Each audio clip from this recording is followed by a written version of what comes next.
कदर की महाराज, जाके चरणों 'ਚ बैठिया। इस करके ऐसे सभा ਦੇ ਵਿੱਚ आकर के बड़ों की बड़ाई करो, संतां का मान करो और सानू अपने आप ही सब कुछ मिलेगा। बोली यज्ञ नारायण भगवान की जय हो। बोलो राधा भर कृष्ण भगवान की, बोलो श्री उमापति महादेव की जय, बोलो महावीर बजरंग बली की।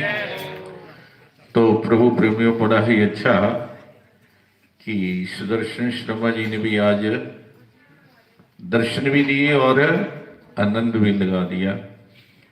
जब कोई भजन गाता है ना तो इच्छा होती है कि भाई वृंदावन भी जाना ही चाहिए।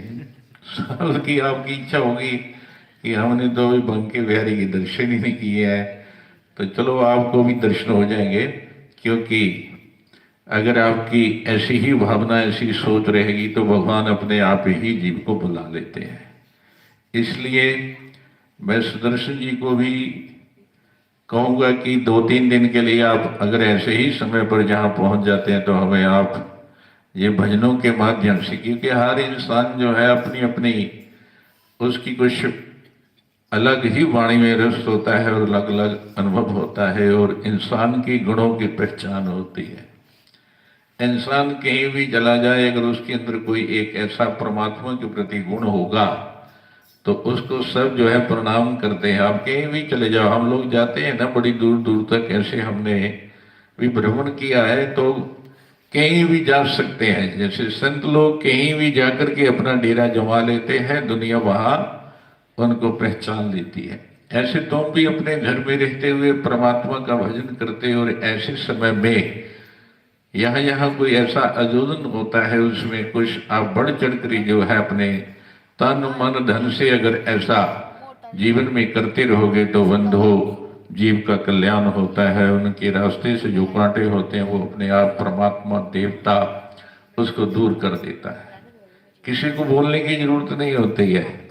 अगर आप ऐसा अपना सत्मार्ग अपना लोगे और किसी बुरे आदमी के लिए भी आप कांटे नहीं बोते, आप फूल के फूल, अगर आप फूल ही बिछाते हैं। जैसे कल उसने देवी ने सुनाया था आपको, जब वो प्रवचन कर रही थी, जरा ध्यान भी रखा करो और याद भी रखा करो। कभी कभी मैं पूछूंगा आपको कि कल आपने क्या सुना है, तो जरा आज ध्यान से सुनना है। तो उसने बोला था कि जैसे महात्माओं का अपना स्वभाव होता है, बिच्छू का अपना स्वभाव होता है। बिच्छू तो डंक मारेगा, वो डंक उसका स्वभाव है। लेकिन संतों ने कितनी बार जो है उसने डंक मारा, पर संतों ने भी अपना स्वभाव नहीं छोड़ा, उसको पानी से बाहर ही निकाला। तो इसलिए हमें भी ऐसे अपना जीवन बिताना है। तुम भी ऐसे ही बन करके अगर जियोगे संसार में, तो अभी सुदर्शन जी ने कहा है कि देखिए है नागशपनी जो है उसको बहुत कोशिश किया कि तुम मेरा नाम जब परमात्मा क्या होता है, परमात्मा को कैसे जानेंगे, ऐसा उसने बड़ा कुछ कहा। लेकिन आप दृष्ट में रहते हुए क्यादू ने अपने पति से भी परमात्मा का नाम 101 बार जो है कहलाया था। उसी का फल था कि उसके घर में जो है प्रहलाद भक्त आया था। इसलिए हमें ऐसा कुछ विचार हमेशा ही करते रहना चाहिए। हमारे अंदर अगर ऐसे गुण आ जाते हैं तो कहते हैं बुरे से बुरा आदमी भी घर में वो बदल जाएगा, धीरे धीरे वो जरूर बदल जाएगा। लड़ो मत, कलेश मत करो। 32 दांत जो है अगर बजते रहेंगे तो आपका कलेश बढ़ता ही रहेगा। इसलिए ये सोचना है कि हमारे घर में जो ये ऐसा कलेश हो रहा है क्यों हो रहा है, उसका कारण ढूंढो।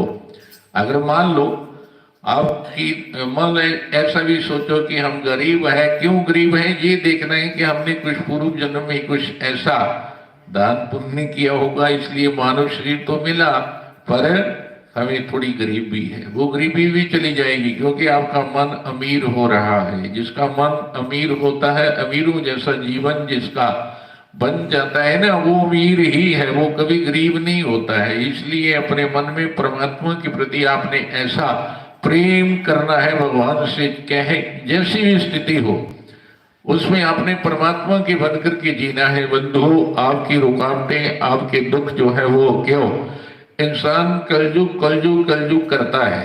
लेकिन जरा विचार करना है कि आप शुरू से जैसे आपके बुजुर्ग देख रहे हैं, समुद्र वैसे का वैसा है, पहाड़ वैसे का वैसा है, सूर्य